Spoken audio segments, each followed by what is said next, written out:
explicarte en este vídeo qué es una fractura y cuáles son sus fases y los procesos que se dan en su recuperación. Pero antes de eso quiero iniciar esta explicación comentando ya no los tipos de fracturas, que eso corresponde a otro vídeo que ya haré más adelante, sino, por decirlo de alguna manera, los grados de gravedad de una fractura.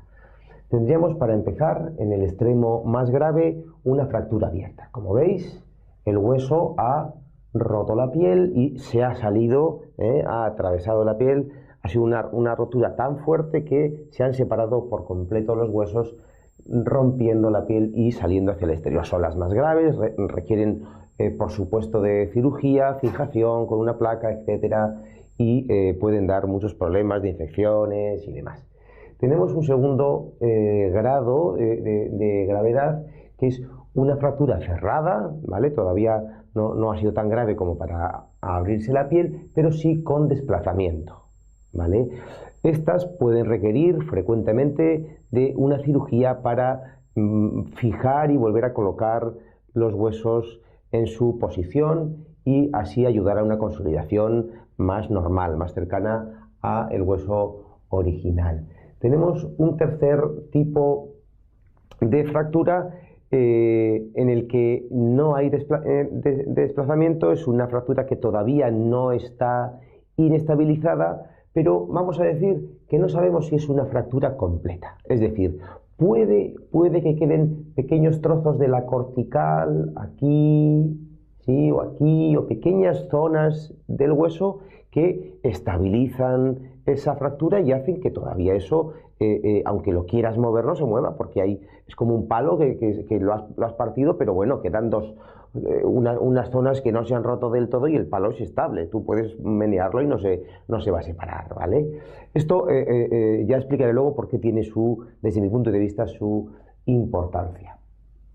Tenemos, en tercer lugar, una fractura que ya objetivamente, ¿sí? en las radiografías, es una fractura que no es completa. Queda ya una zona de cortical que se ve íntegra, ¿sí? Son fracturas, vamos a decir, mucho más estables, en las que la estabilidad está, por decirlo de alguna forma, asegurada, ¿sí? Y tenemos las fisuras óseas, que son, bueno, una pequeña parte de la cortical. Hay una zona que se ha roto, pero vamos a decir que la mayor parte de ese hueso se mantiene íntegra. Y para terminar, tenemos las fracturas que ni siquiera se verán en una radiografía. Me explico.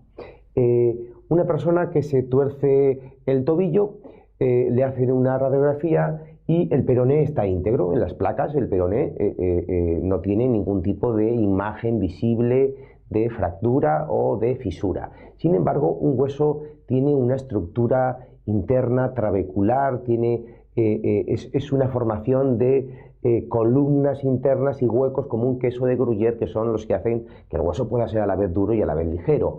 Bien, en un traumatismo intenso, especialmente si ha sido con torsión, en el que se ha solicitado al hueso a un esfuerzo en torsión o en giro, puede que, sin haber una fractura objetiva, visible, sí que haya lo que se dice fracturas intraóseas, es decir, microscópicas, pequeñas roturas de esas columnas óseas que hacen que pueda ser muy doloroso, que pueda haber inflamación, que pueda haber edema óseo, puede dar una sintomatología en ese sentido muy florida, ¿vale? Pero, sin embargo, cuando vayas al hospital, el médico te dirá que no tienes nada, que no tienes una fractura, que solo será un esguince. Bueno, solo quería contemplarlo porque muchas veces tendemos a meter las cosas en cajas de sí o no, o está roto o no está roto. Bueno, existen, como podéis ver, muchos grises, muchas gamas y seguro que muchas más todavía metidas entre estos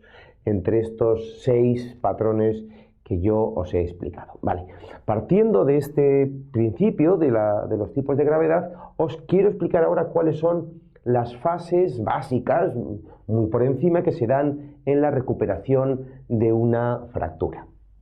Inicialmente se da lo que yo llamo la fase de limpieza, es la fase catabólica, es la fase en la que el cuerpo tiene que llevarse todos los productos de desecho, el sangrado, etcétera, que hay en torno a la lesión para poder empezar un proceso de reconstrucción. Esta fase dura los primeros días, primera semana, ¿vale? Luego tenemos una fase que se denomina como fase fibrosa. Se hace un callo, pero no es un callo óseo, ¿vale? Es un callo de tejido fibroso, de ternilla, de chicha, ¿vale? El cuerpo lo hace además, como veis, de un volumen bastante mayor que el contorno, el diámetro original del hueso en el lugar que se ha fracturado. Esta es la primera respuesta estabilizadora del hueso para esta lesión. Una vez que ya hay un callo fibroso, vamos a decir que esto ya es mucho más difícil que se salga de su sitio, que se desplace, que se mueva. No quiere decir que podamos estar jugando al tenis, pero ya la fractura al de 2 semanas, 3 semanas, es mucho más estable, ¿vale? Tenemos una tercera fase, que no es tan sencillo de que esto empieza, termina, sino que van pasando de una a otra suavemente, ¿sí? Poco a poco, de aquí, poco a poco se va haciendo callo fibroso, poco a poco va entrándose en la osificación, pero por facilitarlo os lo explico así con las fases, ¿no? Tendríamos entonces, como digo, una tercera fase de callo óseo. Como veis, todo este tejido fibroso, todo este callo fibroso se va poco a poco infiltrando de tejido óseo hasta convertirse enteramente en hueso. Es muy, muy, muy duro. Una vez que tenemos un callo óseo como este, se puede decir que estamos de alta y podemos estar empezando a jugar al tenis, empezar a hacer deporte ya con el mes y medio. Bueno, primero quizás necesitaremos una rehabilitación por la inmovilización, etcétera, ¿no? La pérdida de masa muscular y demás, ¿no? Pero como resistencia del hueso, una vez que tenemos un callo óseo, el hueso ya es muy, muy, muy resistente, más que el hueso original. Y tenemos una última fase, que es la fase de remodelación, que dura hasta un año, en la que poco a poco el hueso de alguna manera va delimitando y va limitando esta exageración.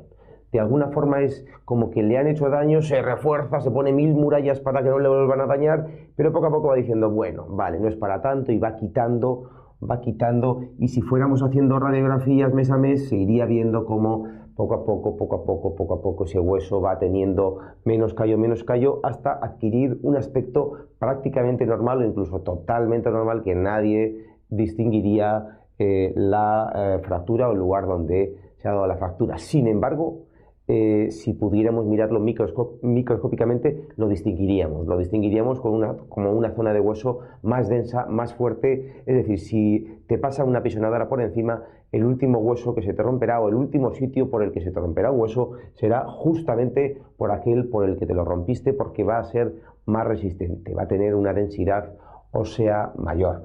Bueno, este vídeo voy a dejarlo aquí, porque no quiero extenderme demasiado y mezclar temáticas, pero este vídeo voy a continuarlo con un siguiente vídeo en el que hablaré de las inmovilizaciones relativas en el caso de las fracturas. Usaré este mismo esquema, y si queréis verlo podéis seguir este link que tenéis aquí, en el que, como digo, podréis ver una explicación o un acercamiento a en qué casos se puede establecer el uso de las inmovilizaciones, es decir, escayolas, de forma relativa. Yo os hablaré de un caso práctico, que fue el de una fractura que yo mismo tuve en mi muñeca derecha del radio, y que traté de esta manera, con esta forma de ver relativa de la inmovilización. Bueno, esto es todo entonces. Un saludo, os agradezco la atención, aprovecho para pediros un me gusta si el vídeo os ha gustado, y os emplazo a nuevos vídeos. Un saludo.